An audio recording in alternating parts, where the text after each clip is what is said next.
Et bienvenue à la maison, bienvenue encore aujourd'hui pour cette vidéo, courte vidéo, qui va nous enseigner, la parole de Dieu va nous enseigner sur un point qui, j'en suis certain, pourra éclaircir beaucoup de vies. Maintenant, ce qu'il faut pour ce point-là, c'est être authentique avec soi-même, sincère avec soi-même, parce que sinon ça ne fonctionnera pas. Si vous me voyez prendre un café de temps en temps, c'est juste que j'ai un café ici, je ne veux pas qu'il refroidisse. Alors voyez-vous cette tasse, super, cette tasse, ma femme m'a dit, quelqu'un me l'a offert, quelqu'un qui se reconnaîtra peut-être, c'est la mienne. C'est la mienne parce qu'il y a écrit dessus beauté naturelle. Voyez-vous, j'ai dit chérie, mais moi aussi je suis une beauté naturelle. Bon bref, ok, d'accord, passons. Cette vidéo pour traiter d'un sujet pour lequel il faut être vrai avec nous-mêmes, authentique. Si tu n'es pas authentique avec toi-même, honnête avec toi-même, en te disant bon allez, il faut que je sois vrai avec moi-même, tu ne pourras pas traiter de ce sujet. Le nombre de fois où nous, enfants de Dieu aussi, chrétiens qui avons donné notre vie en Christ, eh bien parfois sommes tentés, continuons à tomber des fois dans la tentation. Alors ça peut être des fois, je me mets en colère, je suis constamment pris par un péché, j'ai l'impression que ça tourne en boucle, et que je m'en sortirai pas, et qu'il n'y a pas d'issue. Et on est constamment comme dans une sorte de piège, et l'adversaire, avec des faux raisonnements, nous tient au piège. Je veux ce matin, aujourd'hui, ça dépend quand tu regardes cette vidéo, je veux simplement éclaircir ce point pour te dire que la parole de Dieu, ce matin encore, te libère. Alors si tu vois que je regarde ici, c'est qu'il y a mon écran et mon ordinateur. Mais la parole de Dieu va éclaircir ce point-là avec toi et tu peux être libéré de ce matin de ce poids de culpabilité et savoir vers quoi te tourner définitivement une fois pour toutes pour avancer et te libérer de cette enclave, l'enclave du péché. La Bible dit en 1 Corinthiens 15, verset 56, 1 Corinthiens 15, verset 56, donc je vous mets les passages, hein. L'aiguillon de la mort, c'est le péché, et la puissance du péché, c'est la loi. L'aiguillon de la mort, c'est le péché. La manière dont la mort, la puissance de la mort peut venir te frapper, c'est au travers du péché. Le péché, c'est un mot qui peut faire peur encore. Aujourd'hui, peut-être tu regardes cette vidéo, première fois que tu entends ce mot-là, tu dis c'est ringard, on parle de religion. En aucun cas, je parle de religion, je parle de relation. Et quand tu as une relation avec quelqu'un que tu aimes profondément, peut-être es-tu marié, en couple, et tu aimes la personne, jamais il ne te viendra à la pensée, normalement j'espère, de vouloir lui faire du mal, ou de vouloir le blesser. Et encore, normalement, en réalité, quand tu es marié, que tu as fait une alliance avec quelqu'un, jamais il ne te viendra à la pensée de d'abord faire ce que toi tu veux, quelle que soit la décision de l'autre. Tu dis, je suis carriériste, c'est d'abord ma carrière, et lui passe après, ou elle passe après.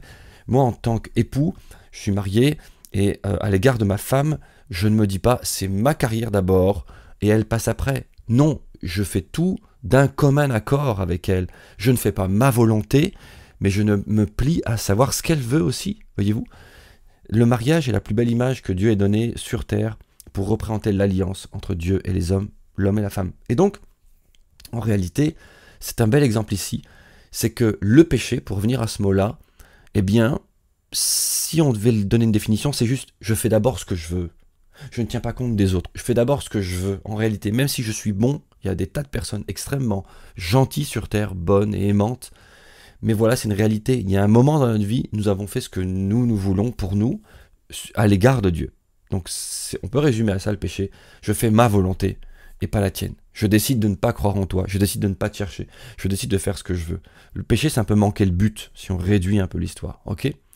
Romains 3, verset 23, peut-être tu connais celui-là, qui t'installe un peu le décor, tu pourrais te dire, moi je suis un peu exceptionnel de ça, qui dit ceci, car tous sont péchés et sont privés de la gloire de Dieu. Et quand tu lis, et sont privés de la gloire de Dieu, tu peux sans problème comprendre, d'autres versions, genre la Français courant te le dira, et sont privés de la glorieuse présence de Dieu, tu vois. Tous sont péchés. Donc, on est tous concernés par le péché, et on voit que le salaire du péché, c'est la mort. Et l'aiguillon de la mort, c'est le péché. Tu vois, il y a comme une corrélation ici, une sorte d'étau dont tu ne peux pas te sortir. Mais la parole de Dieu dit aussi ceci, et je veux le lire avec toi. 2 Pierre 2, verset 19, ils leur promettent la liberté quand ils sont eux-mêmes esclaves de la corruption, car chacun est esclave, retiens le mot esclave, de ce qui a triomphé de lui. Ok, on a un tableau qui se dessine ici, autour du péché. Je sais que le salaire du péché, c'est la mort. Je sais que l'aiguillon, on l'a vu, de la mort, c'est le péché. Alors, je veux juste faire une interlude, une parenthèse là. C'est que l'aiguillon de la mort, c'est le péché, et on sait qu'il y a cet aspect d'être esclave du péché. Je veux souligner une chose, c'est qu'il n'y a que quelqu'un qui est libre du péché qui pouvait te libérer du péché. Un esclave ne peut pas te libérer de l'esclavage. Il n'y a que quelqu'un qui est libre du péché, libre qui peut te libérer de l'esclavage. Vois-tu? Donc un esclave, je baisse un peu la lumière, ne peut pas te libérer de l'esclavage. Voilà ce que la parole de Dieu dit donc par rapport à Jésus, qui lui n'était pas esclave du péché, si nous prenons la Bible. Tout de suite, hop là, en 1 Pierre 2, verset 22, nous lisons ceci.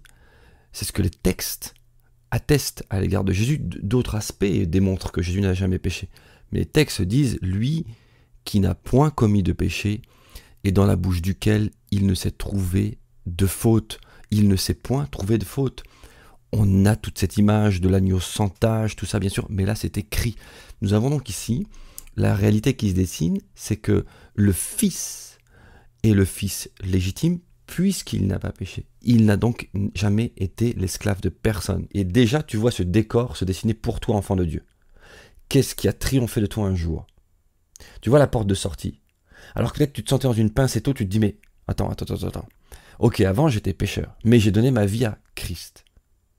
Et Christ a donc triomphé pour moi. Christ a donc triomphé pour moi. La Bible dit que tu es plus que vainqueur.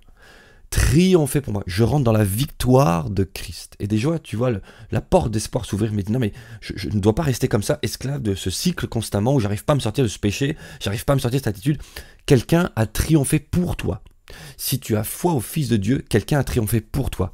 La Bible dit aussi ceci, note-le, je te le mets, mais notez ces passages-là. Ce sont des courtes études qu'on fait. La Bible dit aussi ceci.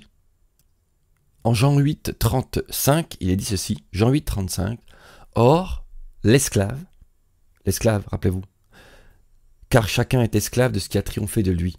Tant que le péché te tient, tu es esclave du péché. Tu es un esclave en fait. Or, l'esclave, c'est-à-dire soumis à un maître puissant, ne demeure pas toujours dans la maison.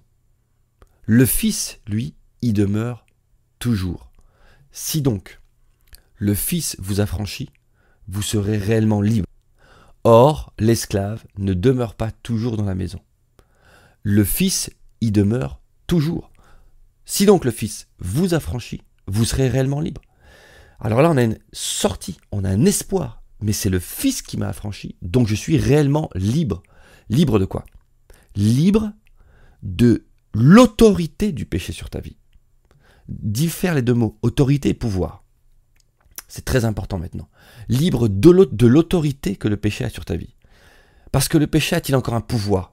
Oui, puisque tu es encore dans un corps de chair, tu as encore ton âme, tu as encore des émotions, tu as encore un caractère, tu as encore une attraction. Nous ne sommes pas pleinement sauvés, nous sommes sauvés en esprit. Un jour, nous aurons notre corps incorruptible. C'est un autre sujet. Incorruptible qui ne peut être corrompu. Okay? Aujourd'hui, notre chair peut être encore corrompue.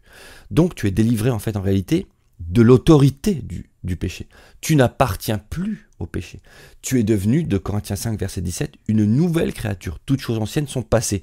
L'héritage qui faisait que tu appartenais à Satan, que tu appartenais au maître, au père du mensonge, cet héritage a été brisé. Donc tu n'es plus sous l'autorité du péché.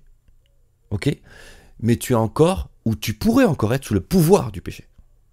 Est-ce qu'il a encore une attraction sur toi? Bien sûr. Est-ce que les tentations restent tentantes? Bien sûr.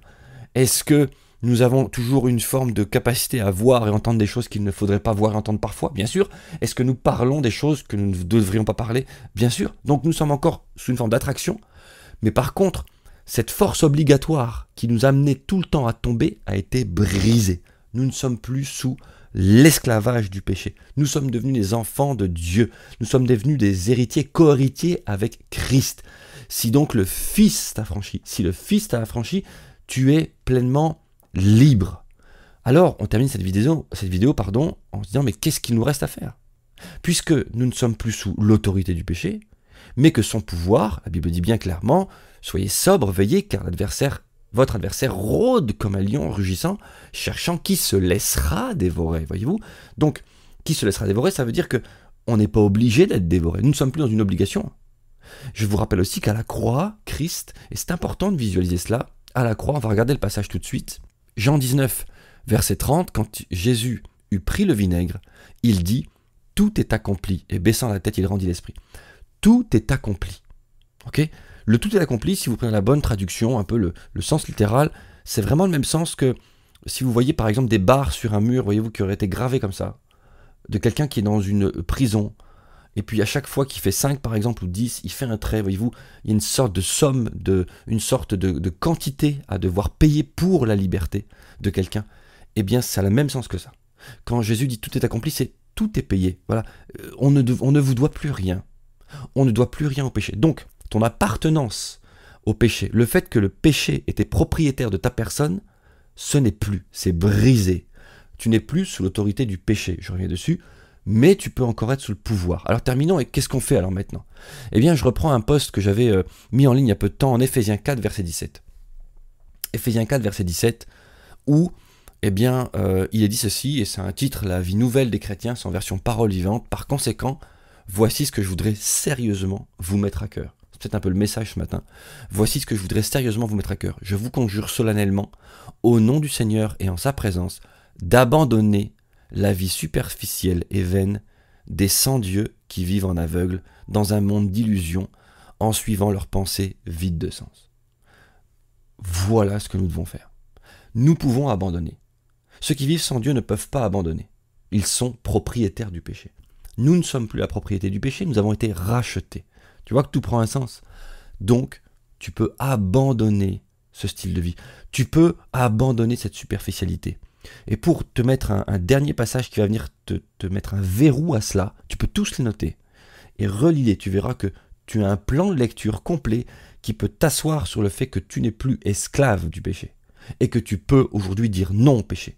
Je te donne ce dernier passage qui se trouve et qui est connu dans les Galates simplement. Galates 5, verset 16, je vous le laisse, Galates 5, verset 16, et je termine là-dessus. Je dis donc, marchez selon l'esprit, et vous n'accomplirez pas les désirs de la chair. Car la chair a des désirs contraires à ceux de l'esprit, et l'esprit en a de ceux qui sont contraires à la chair. Ils sont opposés entre eux afin que vous ne fassiez point ce que vous voudriez. Vous vous rappelez l'exemple du mariage? Je ne fais pas ce que je veux. J'en parle à ma femme, nous décidons ensemble, et son avis impacte forcément mon avis. Voyez-vous? Je dis donc, marchez selon l'esprit, et vous n'accomplirez pas les désirs de la chair. Aujourd'hui, tu es né de nouveau, tu es enfant de Dieu, et l'Esprit de Dieu vit en toi. Si tu l'as attristé, si tu as fait ta vie pendant un certain temps, demande-lui pardon, et apprends à l'écouter. Marche selon ses désirs, et tu verras qu'en fait, ça fait bien longtemps que tu n'es plus esclave du péché, et que tu peux lui résister, et rentrer dans la pleine victoire des enfants de Dieu. Que Dieu te bénisse.